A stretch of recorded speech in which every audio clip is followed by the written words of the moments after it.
Bibles at a yard sale at a church here in Truro.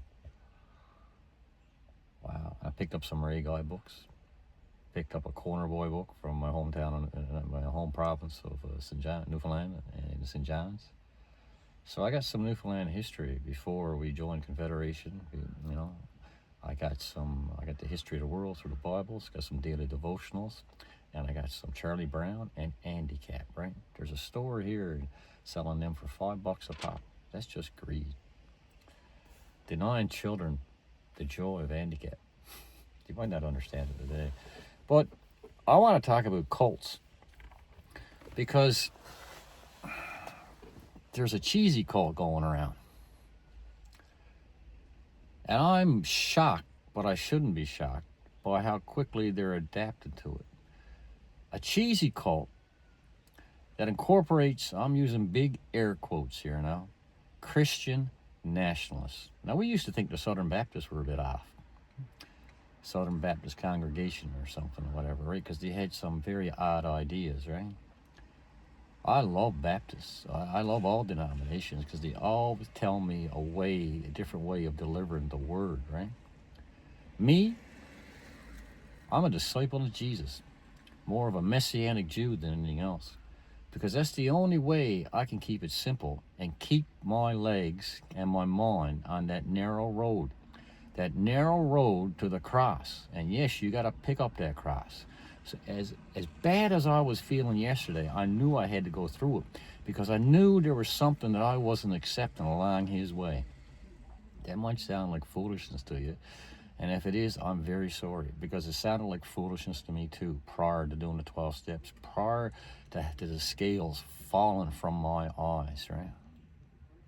The only thing that I've consistently read for the last 2 years now is the Bible.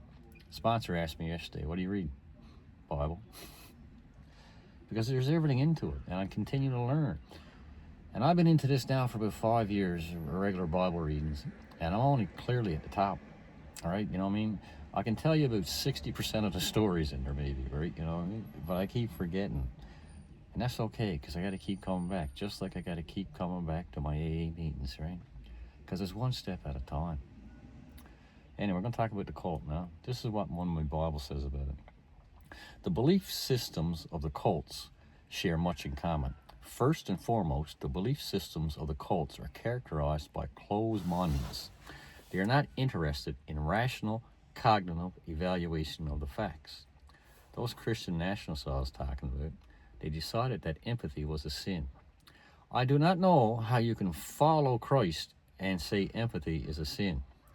That's Gnosticism, and it's worse, Unitarianism. That's saying that Jesus didn't die. It's saying that Jesus did not preach in Sheol. It's saying that Jesus did not ascend to the heavens. He did not come to save us, each and every single one of us. He did not come to make all that blood in the Old Testament right, you know, because that was only a temporary measure, right? Anyway, the organizational structure interprets the facts to the cultists, generally invoking the Bible and or its respective founder as the ultimate source of its pronouncements. Such belief systems are in isolation. They never shift to logical consistency. They exist in what we might describe as separate compartments in the cultist mind and are almost incapable of penetration or disruption if the individual cultist is completely committed to the authority of his organization. Well, how many former Bruce Springsteen and Taylor Swift fans are out there now, huh? Book burnings are going to be coming next. And then they're going to be coming for the alcoholics.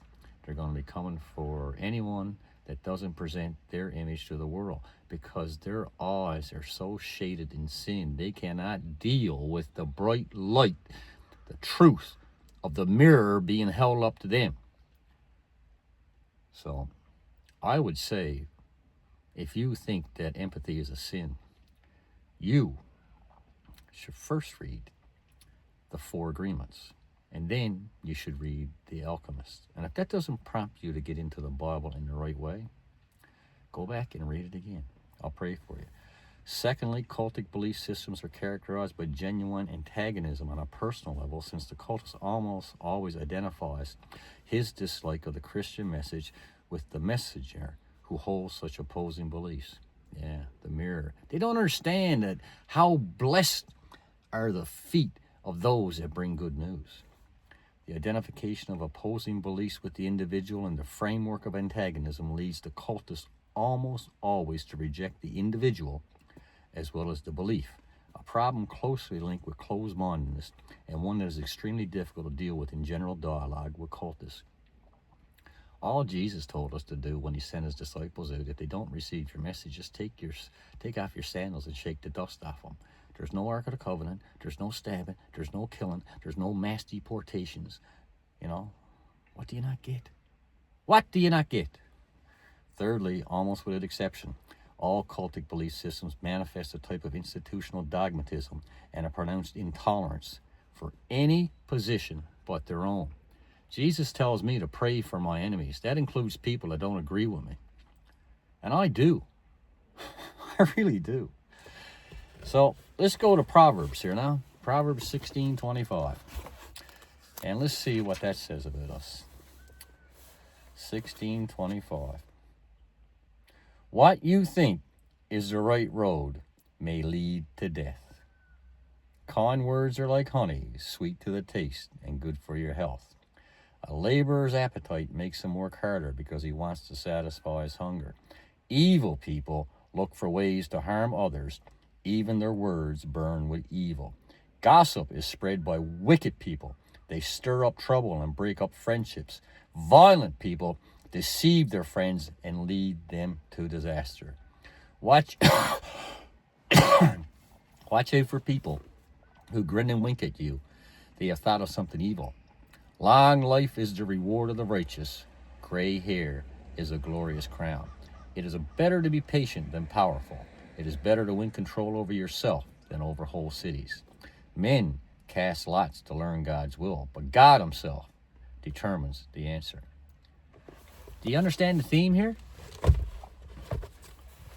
It's better to build up treasures in heaven where moths and nibblers can't get at it than here on earth. That means, not modifying the White House as a gold palace. It means you have to understand that you're a child of God. Your role is to be an image maker of God, and that you should not be afraid of death.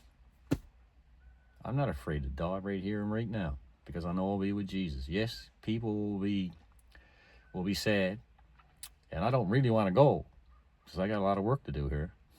But I'm not afraid of it anymore. When I was in my cups, when I was an alcoholic, when I was turning my back on God for over 50 years, my life was miserable because it took so much energy just to be and to convince myself that the lies that I was telling myself were true, even though my actions and my actual reality was so far from the truth. So people, if you're having trouble with the world, look inward. Respond, don't react, and pray for the pause. Peace be upon you. I love you all.